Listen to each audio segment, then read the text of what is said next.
একদিন ঘরে ঢুকে দেখে মদের গন্ধ পাওয়া যায়। আবু শাহমারে বললেন, ইয়া আবা শাহমা আশারিবতা খামরান, মদ খাইছস?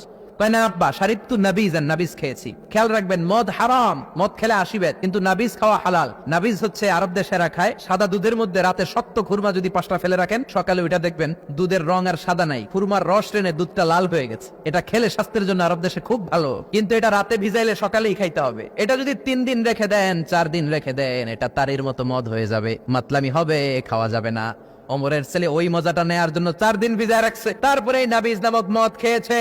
ওমর বললেন, মদ খাইছস নাকি? আবু শামা বলে, খাই নাই। ওমর বললেন, তাআলা ইলা, এদিকে আয়। ইফতাহ ফামাক, মুখ খোলো। মুখ খোলার পরে গন্ধ নিয়ে দেখে নাবিজ মাখানো মদের গন্ধ পাওয়া যায়।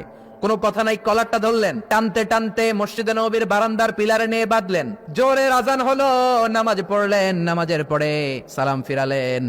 সালাম ফেরানোর পরে বললেন, মাকানাকুম ইনদানা হাদ। নামাজের পরে সুন্নত পরে সবাই বসবেন, একটা বিচার আছে। এই গুরুদণ্ড, এটাকে আরবিতে বলে হাদ, প্লুরাল হচ্ছে হুদুদ। সবাই যখন ওযু করে ঢুকতেছিল, বারান্দায় দেখে ওমরের ছেলে বাধা। সবার চিন্তা, হায় হায় কি ঘটনা ঘটলো, প্রেসিডেন্টের ছেলে পিলারের মধ্যে বাধা কেন? নামাজের পরে হাজার হাজার সাহাবী সবাই বলল, খলিফা কি হয়েছে? মাল আমর, হোয়াট হ্যাপেন্ড? ওমরে ফারুক বললেন, এটাই নাবিজ খেয়েছে, তবে এটা মদ হয়ে গেছিল, এখন আশীর্বাদ দিব। কানা ঘুষা, কানা ঘুষা। হাজার হাজার সাহাবী, কেউ কেউ বলল, খলিফার ছেলে তো মনে হয় মারবে না, ধমক দিয়ে ছেড়ে দিবে। এরকম কিছু বিচার দেশে আছে না নাই? মিলায় দেয়, ঘুষ খায়া ছাইরা দেয়। এমপির পোলা হইলে 7 খুন মাফ, চিল্লা এখন ঠিক না? কেউ বলে না, ওমর সারার পাত্র না, তবে 80টা মারবে না, 40টা দিবে অ্যাটলিস্ট। কয়টা? ওমর ফারুক চেয়ারে বসলেন, হাজার হাজার মানুষ, পিন পতন, নীরবতা। জল্লাদরে বললেন, হাতি জিলদ মিন বাইতুল মাল, বাইতুল মালের ঘর থেকে খেজুর গাছের চামড়া দিয়ে বানানো বড় সাইজের একটা চাবুক আন, সবচেয়ে বড় টানবি। সবচেয়ে বড় টানা হলো।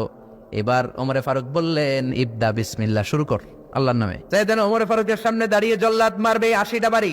মারতে শুরু করেছে, ওয়াহিদ, ইসনাই, তালাতা। 3 বাড়ি মারার পরে ওমরে ফারুক জল্লাদকে দিলেন এক থাপ্পড়। 3 হাত দূরে যে পড়লো জল্লাদ। জল্লাদের হাত থেকে চাবুক তুলে ধমক দিলেন, তুই কি চাবুক মারোস নাকি চাকরি বাঁচাস? আস্তে মারলি কেন? আসলে আস্তে মারে নাই, দেখে যত জোর ছিল, ওমরের হুকুম তামিল করবে না এরকম জল্লাদ মদিনায় ছিল না। জোরে কোন ঠিক কিনা? যত জোর ছিল তত জোরে মেরেছে, কিন্তু ওমরের পছন্দ হয় নাই। ওমর বললেন, ইনদাকা তালাতা ইনদি ওয়াহিদ, তোর হিসাবে 3টা, আমার হিসাবে মায়ের হইছে 1টা। আমি 2 নাম্বার থেকে শুরু করব। 2, 3। মারতেছে কে? মদিনাতে ওনারসে পালোয়ান আর কেউ নাই। এক একটা বাড়ির আগাতে ওমরের ছেলে আবু শামা চিৎকার করে কাঁদে। এক একটা বাড়িতে চামড়া ছিঁড়ে যায়, রক্তগুলো ছোপ ছোপ করে নববীর দেয়ালের মধ্যে লাগে। ছোট্ট ছেলেটা ডেকে বলে, আব্বা আমারে মাফ করে দাও, আর জীবনে মদ খাবো না। সাইয়েদনা ওমরের পাষাণ হৃদয় নরম হয় না, কারণ আসাদ্দুহুম ফি আমরিল্লাহি ওমর, আল্লাহর দিনের ব্যাপারে সবচেয়ে কড়া, কোনো ছাড় নাই। এক একটা চাবুক মারে, লোকজন কেঁপে কেঁপে ওঠে। 10টা 15টা মারার পরে ছেলে বেহুশ, পানি দেওয়ার পরে আবার হুশ, আবার মারা শুরু করা হলো। 30টা মারার পরে আবার বেহুশ।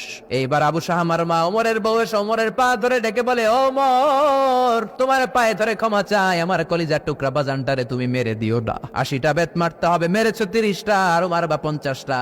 যাও ওমর, প্রতিটা বেতের বাড়ির বিনিময়ে আমি আবু শাহমার মা একটা করে ওট